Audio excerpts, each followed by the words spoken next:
Jaisalmer fort থেকে ৪৫ kilometre দূরে আমাদের গন্তব্য ছিল থর মরুভূমি। মরুভূমিতে এসে যদি টেন্টে থাকার মজাটাই না নিলাম তবে কি মরুভূমি ঘোরা হলো। তাই আমরা এগিয়ে চললাম কান্ট্রি সাইড রিসর্টের দিকে। এটি একটি সুসজ্জিত রিসর্ট, যেখানে আমরা একটি রাত থাকার জন্য ওদের প্রিমিয়াম প্যাকেজটি নিয়েছিলাম।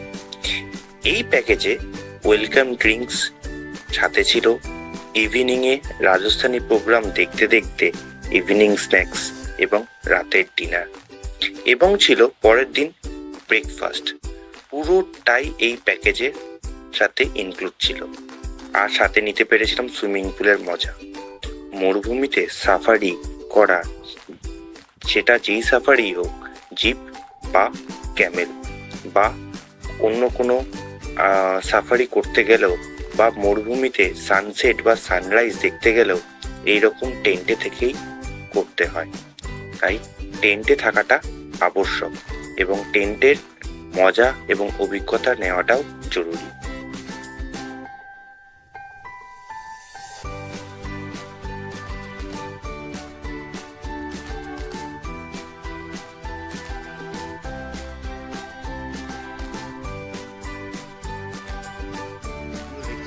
এই জিপগুলোতেই কিন্তু থার্ড ডিজার্টে আপনারা ঘুরতে পারবেন। ছোটো জিপও আছে, ছোটো জিপে হচ্ছে 4 জন করে না 5 জন করে নেয়, আর এইগুলোতে হচ্ছে 7 জন করে নেয়। তো এইটা হচ্ছে ব্যাপার। আর এখানে হচ্ছে আপনি জিপ সাফারি আর ক্যামেল সাফারি দুটোই করতে পারেন। জিপ আর ক্যামেল দুটো যদি করতে যান, জিপে হচ্ছে 450 আর ক্যামেল হচ্ছে 350। আর আপনি যদি দুটোই করবেন তাহলে হচ্ছে ওরা হচ্ছে 700 টাকায় টোটাল করিয়ে দেবে পুরো প্যাকেজটা। তো আমি এখন কালকে মর্নিংয়ে হচ্ছে ক্যামেল সাফারিটা আছে, এখন আমি ইভিনিং টাইমে বেরোচ্ছি। এই সানসেটটাও দেখতে যদি পাই তো দেখবো, খুবই ভালো। মরুভূমিতে তো সবসময় দেখা হয় না, তো ফার্স্ট টাইম এটা একটা আমাদের কি বলো, ফার্স্ট টাইম আমরা এরকম কিছু একটা দেখবো। তো সেই জন্য আমিও বেশি একটু উত্তেজিত আছি। তো দেখা যাক, আপনাদের সমস্ত কিছু শেয়ার করবো।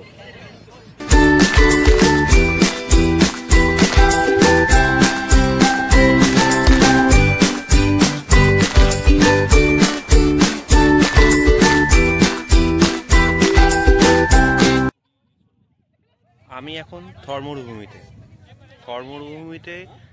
মরুভূমিকে নিয়ে বিশেষ কিছু ডেসক্রাইব করার নেই, কারণ আমরা সবাই যখন জিওগ্রাফিতে আমরা ছোটোবেলা থেকেই পড়ে এসেছি। তো এটা রাজস্থানে থর মরুভূমি, রাজস্থান শুধু না, আমাদের ইন্ডিয়ার হচ্ছে সবথেকে বড় মরুভূমি, একটাই বড় মরুভূমি আছে থর মরুভূমি। যেটা থর মরুভূমি হচ্ছে 4টে স্টেটকে কভার করেছে। থর মরুভূমির 2 লাখ স্কোয়ার কিলোমিটার, যেটা হচ্ছে ইন্ডিয়ার মধ্যে। টোটাল থর মরুভূমিটা 3,20,000 স্কোয়ার কিলোমিটার এরকম সামথিং কিছু আছে, যার কিছুটা আছে পাকিস্তানে, আর বাকিটা হচ্ছে আমাদের ইন্ডিয়াতে 2 লাখের একটু বেশি। তো সেই 2 লাখ স্কোয়ার কিলোমিটার যে আমাদের যে থর মরুভূমিটা যতটা আছে, তার 75% আছে হচ্ছে রাজস্থানে, এই জয়সলমীর থেকেই এইখানে আমাদের থার্ড ডিজার্টে আমরা যখন এসেছি ওখানে ক্যাম্পে রয়েছি, এবং এখান থেকে আমাদের জিপ সাফারি করে আসতে হয়েছে। জিপ সাফারিটা তো অসাধারণ ছিল। আমি কোনো ভিডিও করতে পারিনি, শুরু করেছিলাম, কিন্তু দেখলাম যে মানে এখানে তো মরুভূমির মধ্যে তো এরকম চড়াই উতরাই প্রচুর, তো বালির ওপর যখন আসছে আমি দাঁড়িয়ে ভিডিও করতে গিয়ে দেখলাম ফোন উড়ে চলে যাবে এরকম ব্যাপার। থাক, তার জন্য না থাক, এটা স্কিপ করাই ভালো। একটুখানি জাস্ট ভিডিওটা করেছিলাম, যদি আর কোনো ভিডিও করি কখনো ওটা আমি শেয়ার করব অবশ্যই। তো এই যে মরুভূমিটা 4টে স্টেটে আমাদের কভার করেছে ইন্ডিয়ার মধ্যে, যার মধ্যে হচ্ছে গুজরাটের সবথেকে বড় হচ্ছে কচ্ছের রান, কচ্ছ যেটাকে বলে। তো সফেদ রান, ওটা পুরো সাদা মরুভূমি, তো ওটা খুব সুন্দর। ওখানে যারা ভিজিট করে তো তারা জানে ওটা, বা যারা গেছেন। আর রাজস্থানে হচ্ছে আমাদের হচ্ছে থরের হচ্ছে এই সানডিউন যেটা আছে, সেখানে আমি এখন আছি। এখানে হচ্ছে 5টা টোটাল জায়গা আছে যেখান দিয়ে থরের এন্ট্রি করা যায় রাজস্থানে। তার মধ্যে সবথেকে বেস্ট হচ্ছে এটা, আর এখানেই সবথেকে বেশি ট্যুরিস্ট আসে। ঠিক আছে, এই হচ্ছে ব্যাপার। আর গুজরাট, রাজস্থান ছাড়াও পাঞ্জাব আর হরিয়ানাতেও থরের কিছুটা পার্ট আছে।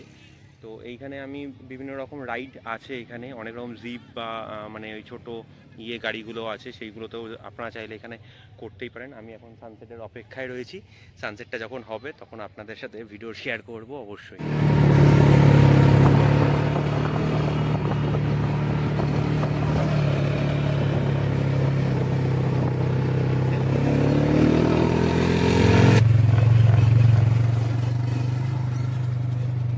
আমাদের ভাই চালাচ্ছে এখন।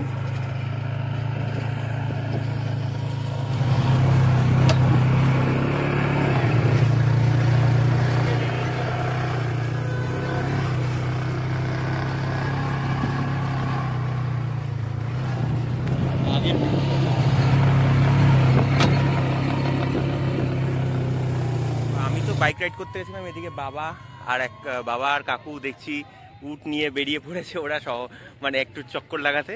আর আমি আর এদিকে হচ্ছে রাজ কেমন লাগলো বাইক রাইডটা? খুবই অসাধারণ, আশা করছি আপনারাও ট্রাই করবেন, এই এক্সপিরিয়েন্স সবার করা উচিত। ও তো লিটারালি বলছে ভাই আস্তে আস্তে করে দাও, আমি বলছি ও বলছে যে ভাই আস্তে আস্তে আস্তে আস্তে না, ওটা অনেকটাই মানে ওড়ানো দরকার, কিন্তু এটা এক্সেসিভ উড়িয়ে দিয়েছে।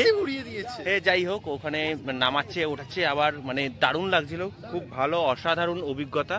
তো এবার হচ্ছে এখানে কথাটা বলি, এখানে হচ্ছে একটা শর্ট রাইড যদি আছে সেখানে ১,৫০০ টাকা, লং রাইডে বলছে যে ওরা বিভিন্ন পয়েন্টগুলো দেখিয়ে যাবে। তো সেই পয়েন্টগুলো সেই কোথায় মাঝখানে যেখানে খুশি দাঁড় করি মোটামুটি পয়েন্টগুলো দেখায়, মানে ওরকম কোনো ব্যাপার না যে এখানেই পয়েন্টটা, যে এইখানে এইরকম কিছু পয়েন্ট আছে। কি পয়েন্ট সেগুলো আমার সেরকম জানা নেই, কারণ এখানে বলছিল বজরঙ্গি ভাইজানের শুটিং হয়েছে সেই পয়েন্ট, কিন্তু জানি না আমি সেই সব ব্যাপারে।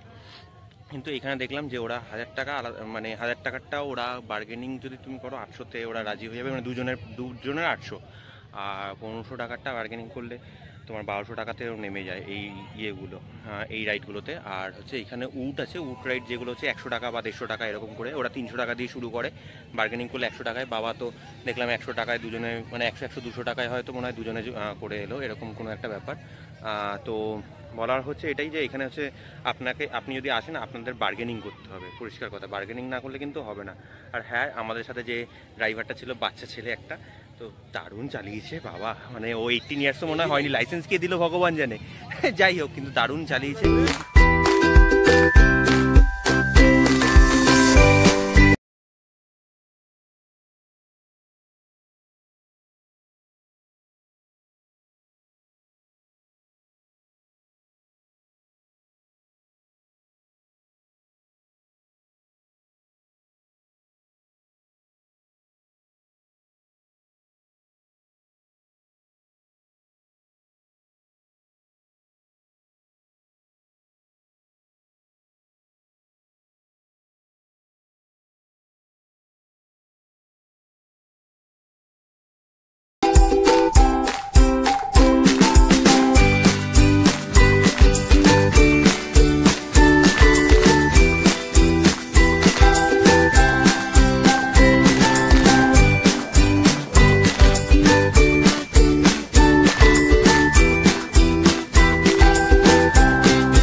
আলাদাই এক্সপিরিয়েন্স হলো থার্ড ডেজার্টে, মানে থর মরুভূমিতে আমি যে রাইডগুলো যে করলাম, কালকে আবার সকালে আছে ক্যামেরা রাইডিং, ওটার আবার আলাদা এক্সপিরিয়েন্স করবো।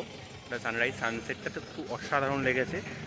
আর এইখানে এবার কিছু শো বগেরা আছে, মানে যেই ইয়েতে রয়েছি, যেই রিসর্টটায় রয়েছি, এখানে কিছু শো আছে, কিন্তু শো থেকেও আমি মেন কথা এখানে সুইমিং পুল আছে। এখন তো পরিষ্কার, মানে ধুলো এত খেয়েছি, মুখ খুব কালো হয়ে যাচ্ছে মনে হচ্ছে। তো এখন সুইমিং পুলে গিয়ে জাস্ট গিয়ে ডুব লাগাবো।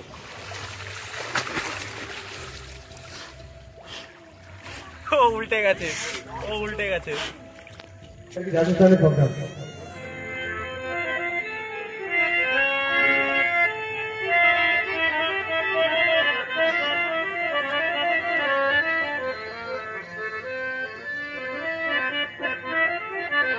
পিছিয়ে তাকাও।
প্রচণ্ড ঠান্ডা, ঠান্ডার মধ্যেও রেডি ফেডি হয়ে মানে স্নান ফান করে নিয়েছি, ঠান্ডাটা একটু কম যাতে লাগে, কিন্তু হাওয়া দিচ্ছে ভালোই।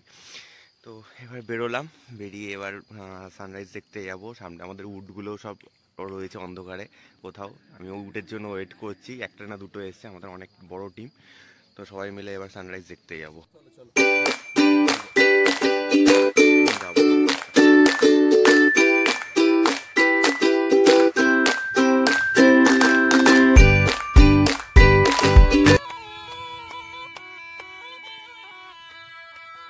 মরুভূমিতে আমি রয়েছি, সানরাইজ দেখতে এসেছি। পিছনে ওই যে যত কটা পিছনে দেখা যাচ্ছে সব কটা হচ্ছে ক্যাম্প। এইখানে পুরো ক্যাম্পগুলো পুরো রাস্তার ওপারটায়, আর এই পারটায় পুরোটা হচ্ছে মরুভূমি। এবার রাস্তার ওপারে ক্যাম্প মানেই কিন্তু ঢুকেই তুমি ক্যাম্প পাবে না, ওখানের ভিতর দিয়ে প্রচুর রাস্তা, পুরো চারপাশে হচ্ছে ক্যাকটাস, তারপর আকন্দ এইসবের গাছ প্রচুর, মাঝখান দিয়ে হচ্ছে তোমার হচ্ছে রাস্তা, মানে জঙ্গল টাইপের কিছু কিছু কিছু কিছু জায়গায় আছে। তো ভিতরে হচ্ছে রাস্তা প্রচুর, ভিতরে আমাদের মানে ইয়েটা রিসর্ট ভিতরে, তো তার ভিতরেও অনেক রিসর্ট, ভিতরে অনেকগুলো রাস্তা ডিভাইডেড, মানে আমাদের কলকাতার অলিগলি যেরকম হয় সেরকম হচ্ছে, মনে হচ্ছে মরুভূমির মাঝখানে অলিগলি দিয়ে যাওয়া আর কি। তো এটাই হচ্ছে মানে এখানকার মানে সৌন্দর্য, মানে একটা আলাদাই লাগছে, যেটা হচ্ছে ওই পারে পুরোটা এরকম লাইট জ্বলছে। আমি যখন রাতের দিকে এসেছি, মানে একটু ভোরের দিকে এসেছি, তখন অন্ধকার ছিল, ওই পাশটা পুরোটা লাইট জ্বলছে, এই পাশটা পুরোটা অন্ধকার, আস্তে আস্তে করে সূর্যটা উঠছে। তো এরকম ব্যাপারটা, মানে সূর্যটা এখনো ওঠেনি এখানে, ওয়েস্টে আমরা যেহেতু আছি, তো এখানে অনেক মানে সানরাইজ বা সানসেট দুটোই দেরিতে হয়, কারণ আমরা জানি যে ফার্স্টে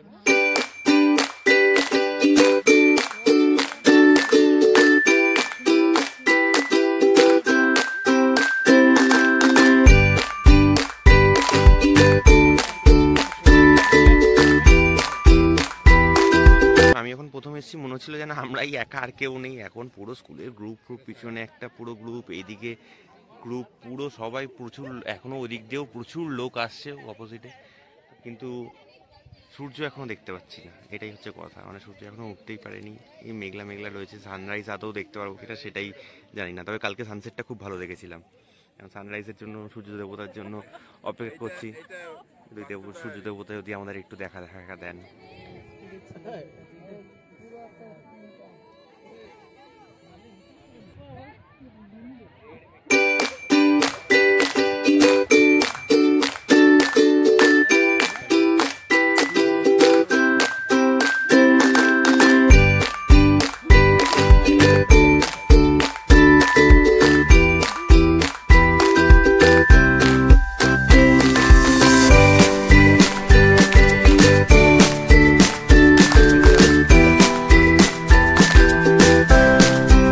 আমি আর আমার উট এটা, তো এটা নিয়েই এবার ভাবছি কলকাতাতেই নিয়ে চলে যাবো। কলকাতাতে যা গরম পড়ে, তো কলকাতাতে ওই অফিস যেতে গেলে লাগবে, তো এটাকেই নিয়ে যাবো ভাবছি। এই উটের পিঠে উঠে পড়ি একটু, দাঁড়ান। এই এই এই এই এই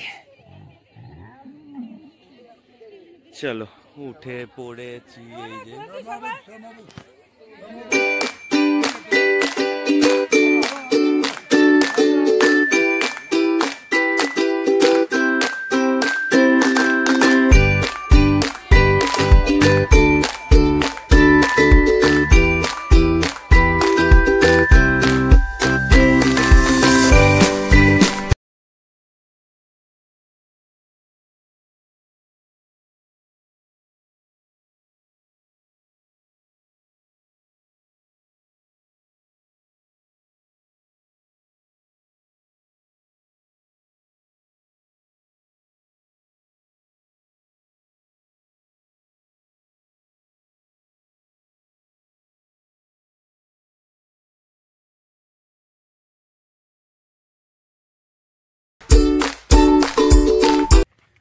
তো এখন হচ্ছে আমরা রিসর্টে ঢুকবো। রিসর্টে ঢোকার পর আজকে আবার যোধপুর, পরপর যোধপুরের দিকে যাব যখন, তখন সমস্ত কিছু দেখাবো এক এক করে আপনাদেরকে, আর দেখতে থাকুন, পরের এপিসোডে সমস্ত কিছু থাকবে। Thank you, tata.